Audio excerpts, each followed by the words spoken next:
मेरे बच्चे हैं। कुछ मसले मसाइल ऐसे होते हैं कि जब मैं बाहर था तो मेरी ये जिम्मेदारी थी, मैंने पूरी निभाई। 36 साल मेरी शादी को हो गए। 36 साल में शादर नादर कोई ऐसा मौका आया हो कि मैंने अपनी बेगम को किसी के पास भेजा हो, उसके रिश्तेदारों के पास, कि क्राइसिस आते रहते हैं, लेकिन आज तक मैं उन पे एक पानी का रवादार नहीं, एक पानी के गिलास का रवादार नहीं। खुददारी मेरे में कूट कूट के भरी हुई है। मैं कम खाऊंगा, अपना खाऊंगा, किसी के आगे भीख नहीं मांगता मैं। यहाँ खुर्शीद ओल्ड होम में आए हुए आपको कितना अरसा हो गया? मुझे कुछ 7-8 माह हो गए हैं।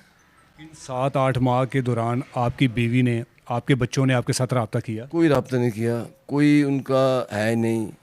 बात यह है कि मैं उनका बाप हूँ, वो मेरे बाप नहीं है। ये सारी बातें आपकी सुन रहे हैं आपके बच्चे? अच्छा है, सुने और उनको भी सुनाए कि जिनके साथ इन्होंने, अब मैं किस अल्फाजों में बताऊँ आपको कि मैंने क्या किया हुआ बच्चों के साथ, किस तरीके से बच्चे परवरिश पाते हैं। बच्चा एक गोश्त का लूथड़ा पैदा होता है, 5 पाउंड का, 6 पाउंड का, 7 पाउंड का। आप यकीन करें, मेरा मंझला बेटा छोटा सा था, मैंने रोटी लेने भेजना उसको, और पीछे छुप के भाग के जाना कि शायद मेरा बेटा कोई इधर उधर ना हो जाए। ये माँ बाप की काविश होती है, हर माँ बाप की।